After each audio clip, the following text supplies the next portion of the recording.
За сайн байцгаана уу? Та бүхэндээ энэ өдрийн мэндийг хүргээд шинэ оны мэндийг хүргье.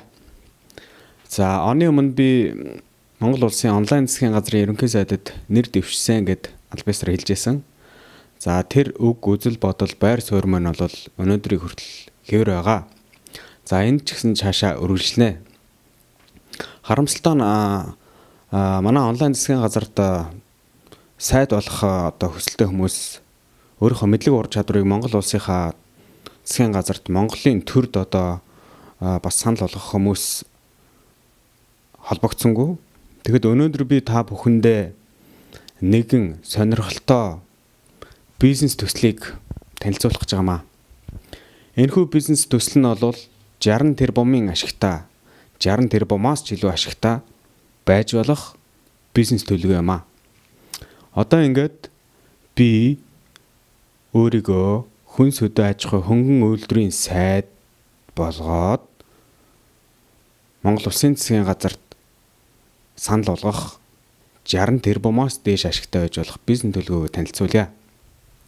За өнөөдөр 2018 оны 12 сарын 31-ний байдлаар буюу 2017 оны 12 сарын 31-ний нийт мал тооллогоор Монгол улсад нийт 66 сая 218,959 мал тоологдсон.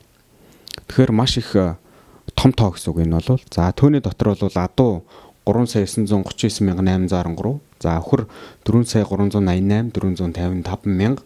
За тэмээ 434,096 ширхэг тэмээ. За хонь бол 30,109,888 хонь. За ямаа бол 27,346,707 ямаатай. Нийтдээ бол манай Монгол 66 сая малтай байна гэсэн үг. За Монгол улсад өрх айл нийтдээ бол 885,639 өрх айл байгаа бол за түүний 589,000 нь бол Улаанбаатар хот.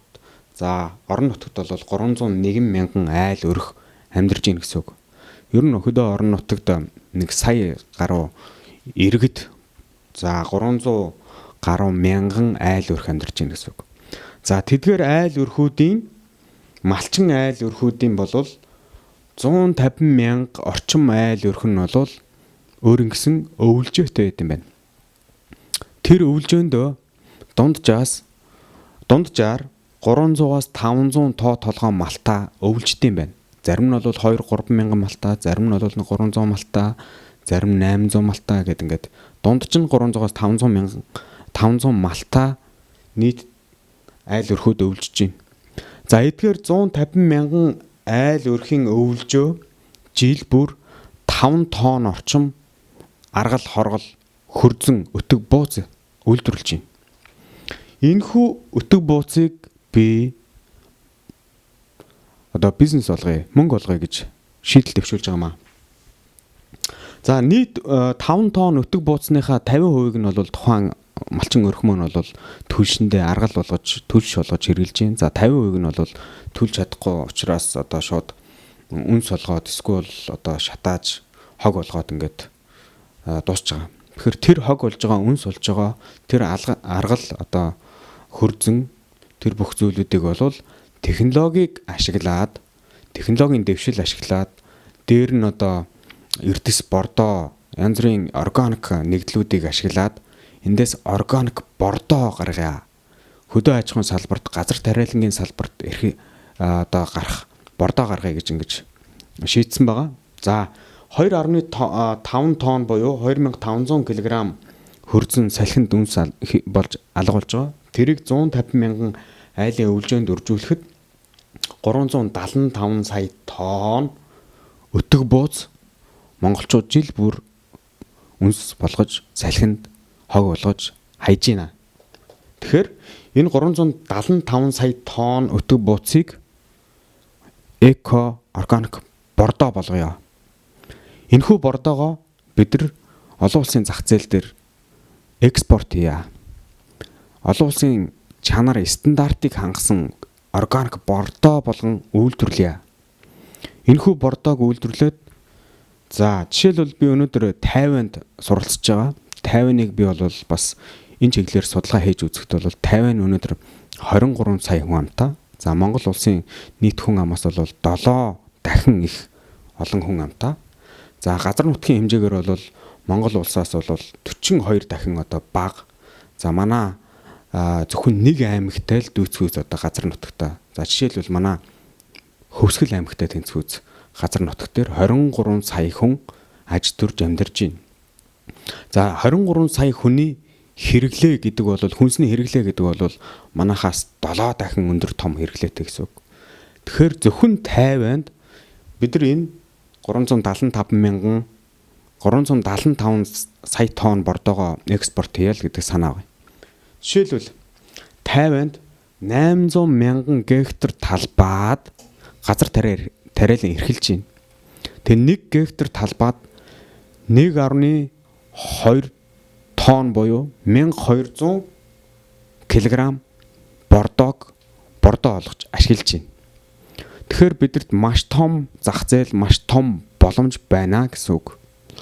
За энэхүү одоо 60 тэрбумаас ч илүү ашигтай байх төслийг Монгол улсад яаж хийх юм бэ гэдэг шийдэл төвшүүлье. За Монгол улсад бол би 4 бүс нутагт энэ бордооныхоо үйлдвэрийг барья гэсэн төлөв байгаа. За баруун болон хойд чиглэлийг хариуцсан Хөвсгөл аймагт нэгдэх үйлдвэр. За зүүн бүс рүү бол Сүхбаатар аймагт, за төвийн бүсэд бол Өвөр хангай аймагт, за говийн бүсэд бол Дорногов аймагт ийм 4 эхний ээлжинд бол үйлдвэр барья гэсэн төлөв байгаа.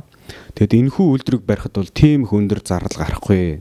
300 гаруй сая төгрөний л зардал гарч байна. Эхний гарааны хөрөнгө оруулалт нь. Тэгэхээр би энэхүү хөрөнгө оруулалтыг бол манай Хөвсгөл аймгийн одоо бизнес эрхэлдэг, ноолуурны бизнест Монголын одоо ноолуурны бизнесийг одоо тэргүүлдэг бизнесмэнүүдээс нэг нь эсвэл энэ бордоог ингээд гаргах Хөвсгөл аймгаас эхлэх учраас манай хөвсгөлчүүд энэхүү үйлдвэрийг одоо эрхлээд ийм өндөр ашигтай байж болох бизнесийг эхлээчээ гэдэг уриалгыг бас дэвшүүлж байгаамаа.